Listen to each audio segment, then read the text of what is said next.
Lion নিয়ে দুই বাংলার মিডিয়া একাধিক আর্টিকেল পাবলিশ করেছে। পরিচালক রায়হান রাফিও একাধিক ইন্টারভিউতে অনেক বড় বড় কথা বলেছেন এই লায়ন নিয়ে।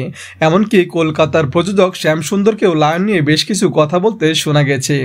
কিন্তু এত কিছুর পরেও যার জন্য এই লায়ন প্রজেক্টটা নিয়ে দুই বাংলা জুড়ে এত আলোচনা, সেই জিত কিন্তু আজ অব্দি লায়ন নিয়ে একটা টু শব্দ মুখ থেকে বের করেননি। লায়ন সিনেমাটি আসার সম্ভাবনা 90%, কিন্তু তবুও এখনও এই ছবি নিয়ে বেশি কিছু বলার মতো সময় হয়নি। তার অনেকগুলো কারণ আজ আপনাদের সামনে তুলে ধরব। রায়হান রাফি বলেছিলেন ডিসেম্বর থেকে শুটিং শুরু হবে, মার্চ মাসে ছবি রিলিজ হবে। মাত্র 3 মাসের মধ্যে লায়নের মতো এত বড় বাজেটের সিনেমা রিলিজ কখনোই সম্ভব না।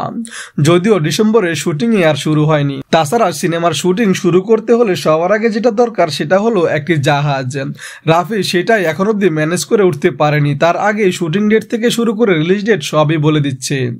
এটি একটি জয়েন্ট ভেঞ্চার ছবি। ইন্ডিয়া থেকে শ্যাডো ফিল্মস আর বাংলাদেশ থেকেও প্রডিউসার থাকবে।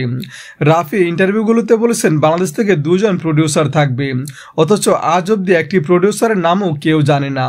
2017 সালে ডিসেম্বর মাসে বাংলাদেশের তথ্য মন্ত্রণালয় যৌথ প্রযোজনা নীতিমালার পরিবর্তন করে। তারপর থেকে জয়েন্ট ভেঞ্চার সিনেমা বন্ধ হয়ে যায়। 2018তেও বেশ কিছু ছবি মুক্তি পেয়েছিল, কিন্তু এগুলো একটাও জয়েন্ট ভেঞ্চার হিসেবে বাংলাদেশে রিলিজ হয়নি। সবকটা ইন্ডিয়া রিলিজের পর বাংলাদেশে রিলিজ হয়। এই ছবিগুলো সাফরা চুক্তির মাধ্যমে ইন্ডিয়ান বাংলা ছবি হিসেবে বাংলাদেশে মুক্তি পেয়েছিল। জিৎ বিগত কিছু বছর ধরে একাধিক ছবি জয়েন্ট ভেঞ্চার হিসেবে করতে চেয়েছিলেন, যেমন শেষ থেকে শুরু, বাজি আর সর্বশেষ মানুষ। জাজু অনেক চেষ্টা করেছিল, কিন্তু কেউ সফল হতে পারেনি। তার কারণ এখনো ওই নীতিমালা মেনে জয়েন্ট ভেঞ্চার করা খুবই কষ্টকর। তাহলে লায়ন হচ্ছে কিভাবে একবার ভেবে দেখুন তো বন্ধুরা, আপাতত লায়ন সিনেমা নিয়ে কথা না বলাই ভালো। খাকি দা বেঙ্গল চ্যাপ্টার রিলিজ হবার পরে জিদ্দা নিজেই তার নতুন সিনেমার অ্যানাউন্স করবেন।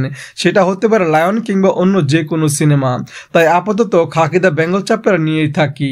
এই ভিডিও সম্পর্কে আপনার যদি ব্যক্তিগত কোনো মতামত থাকে অবশ্যই কমেন্ট বক্সে কমেন্ট করতে ভুলবেন না।